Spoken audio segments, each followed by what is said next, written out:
I mean, look, I really cannot introduce you more than what I have done over the last 15 minutes. So, everyone on this call, we have Michigan, Indiana, Ohio, uh, just ready to roll, man. So, So, Nick, anything specific you want me to go to get into?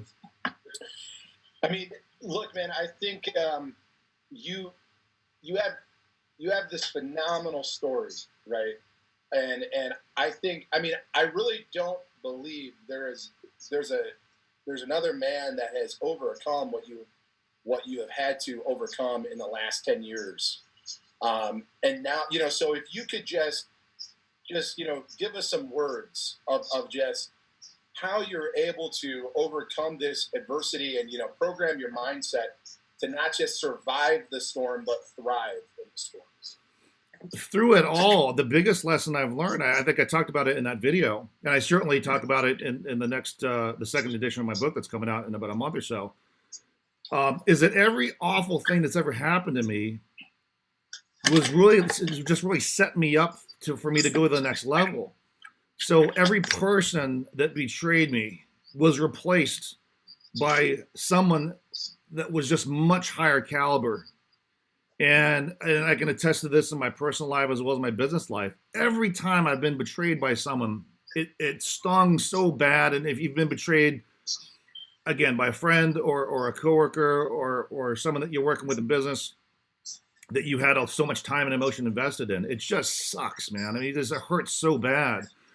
But all of that pain is so worth it because every time that happened, it opened up a void to be filled by someone better. So it's like the analogy I use, like if your star shortstop leaves, yeah, it sucks. But if Derek Jeter shows up on your doorstep to fill that role, you're thankful that that other shortstop left. So it's like you got to keep thinking about things that happen in the present and then so-called negative things that are going to happen in your future. Like if you think you ever reach a point in business where you've made it, oh man, that's like the first sign that you're going to face a major downfall because no one ever makes it. It's like it's a continual work in progress. So when these negative things, so-called negative things happen, but you understand like the bigger picture, and depending what you believe in spiritually, I happen to subscribe to the Christian faith, so I approach things from that standpoint. But you don't have to be. I mean, you don't have to be religious at all. You could be a total 100% atheist, 100% science-driven person, and still understand that sometimes so-called negative things happen to open up greater opportunities. So, whether it's a prospect that doesn't become a client, or it's an agent on your team that leaves, or a recruit that doesn't come on board, or whatever it is that you're walking around all bummed out about, you have to look at it as these things didn't happen so that it gives the universe or God or you the opportunity to manifest something better that was so much better than what you were hoping for before. And that's where the whole gratitude thing comes in. And even if everything I just said is complete BS, right? Let's say there is no such thing as karma. Let's say there is no such thing as God. Let's say there is no such thing as any of this stuff.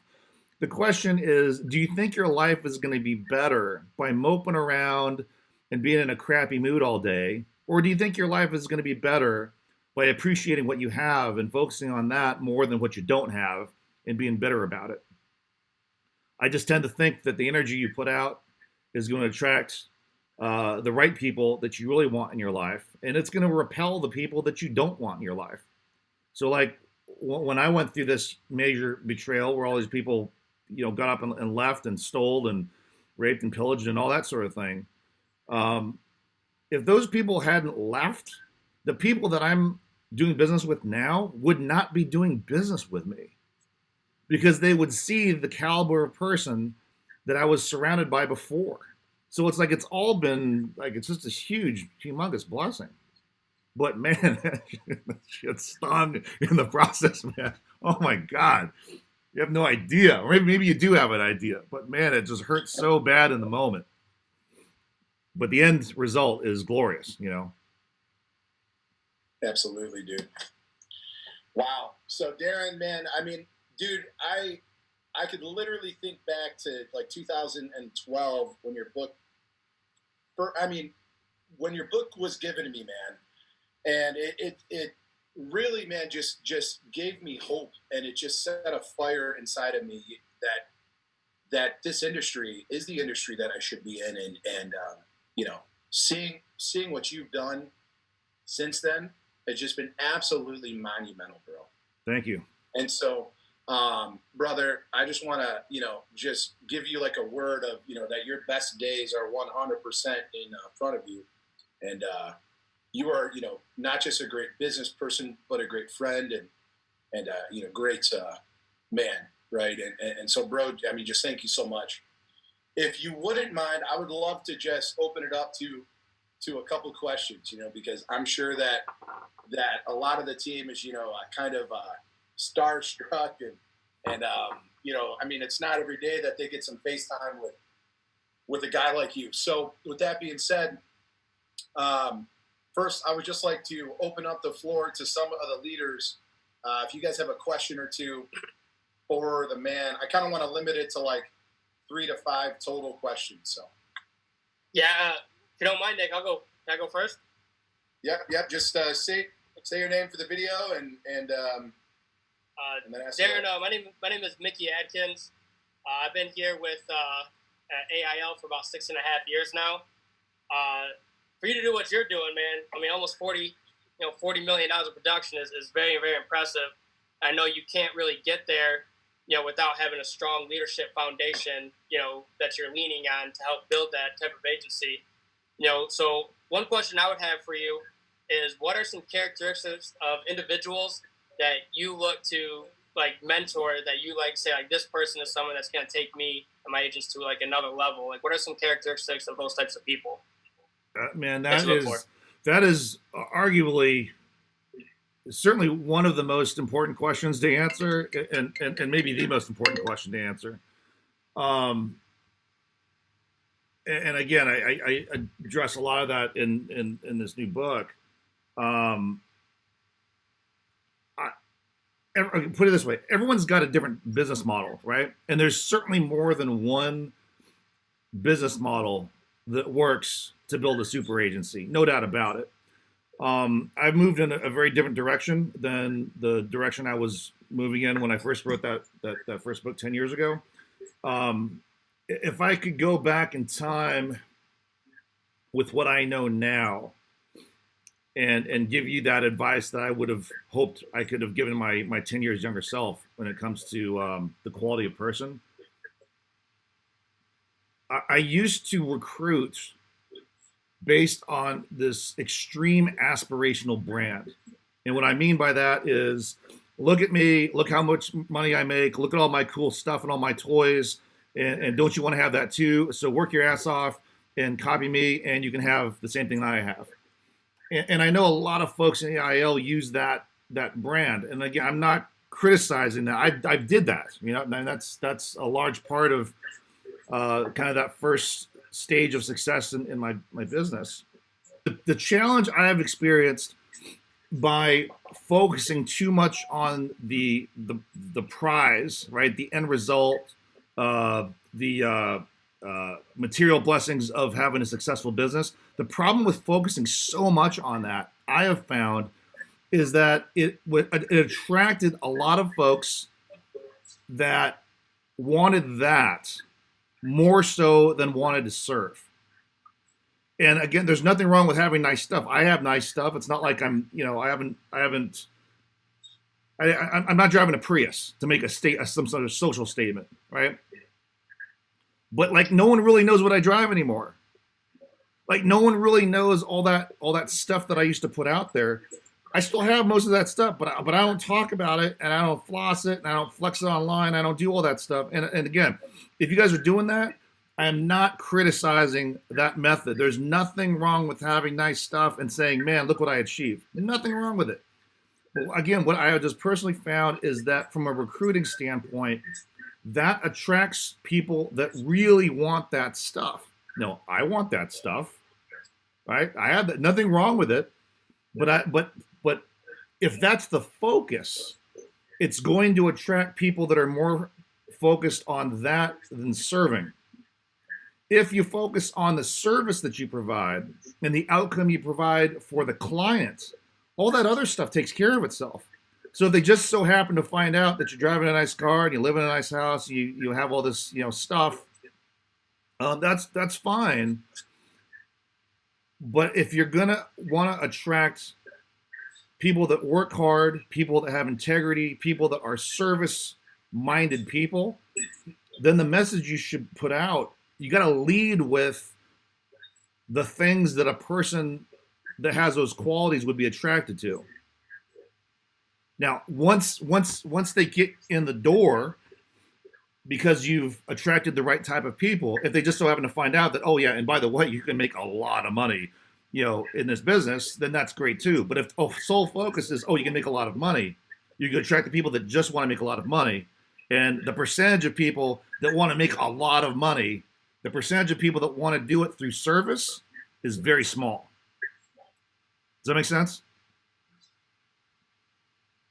Yeah, absolutely. I know I could think of some individuals off the top of my head that describe that exact scenario. They're just money oriented and not service oriented at all. So I know exactly what you're talking about as far as the right person goes. Sure. Yeah. Thank you. Beautiful. John Blanchard. So I don't usually ask questions, but what advice would you give for somebody that is not new, but is still struggling to find some success? That's always the toughest situation to be in, right? I can just personally attest to when I first got in this business. I was 11 months into the game and had barely made any money. I mean, I think it was in that video, my first full calendar year of being in this business, I made my personal income was under $300 for the entire year, which is pretty depressing. And when you're struggling and you see other people succeeding, you know intellectually that you should be happy for them, but I know what that feeling is, where you feel resentful and jealous and, geez, why them and why not me and what the hell's going on and all that. I didn't have the luxury that you guys have of having Nick, right? I didn't have a leader leading me. I had to figure this out on the street by myself, which is a challenge in and of itself. If I had a Nick, I would just copy and do exactly what he's doing, right? And for the leaders on the call, I think that's the message that I would give you guys is, if you want you guys to follow, then lead by example, right? So a lot of things that I do in life where I'm not the subject expert, I just rip off exactly what they're doing. I copy what they're doing. I emulate and copy the process of people that have a proven track record. And if someone doesn't have a proven track record, I sure as heck don't follow them. Why would I follow someone that does not have a proven track record? It makes no sense whatsoever. But if you have someone with a proven track record and they're willing to guide you and help you and train you and mentor you, don't question the process. Like, don't try to reinvent the recipe. You're gonna fail. Most cases, you're gonna fail, right? People say, well, Darren, you reinvented the wheel. Okay, I'm one of the rare exceptions, right? Statistically, my approach should not have worked, right? So if you have the luxury of being the trailblazer and trying to reinvent the wheel, have at it. But if you've got a leader that already has a proven track record of success, like Nick, you'd be crazy not to just follow it. It's so funny, right? A prophet is never welcome in his hometown. I get on a call and everyone wants to know how I did it. It's like, you're talking to Nick every day. Just follow his advice, right? Do what he did. I'm in a different silo within the insurance business than you guys are. It's similar, but it's different. And so, I hope you guys can learn from my past successes and past failures and mistakes and stuff like that.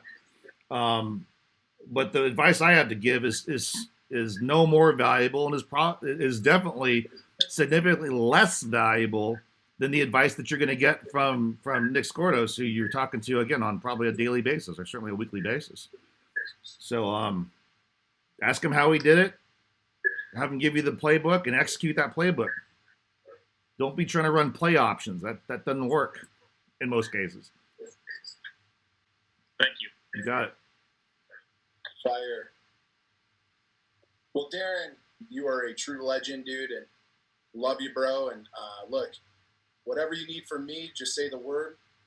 But with that being said, y'all, if we could just send Darren off with just the biggest round of applause and thank you on the count of 3.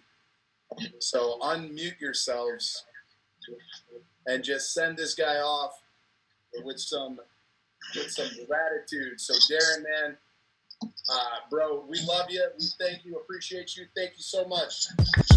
Thank you.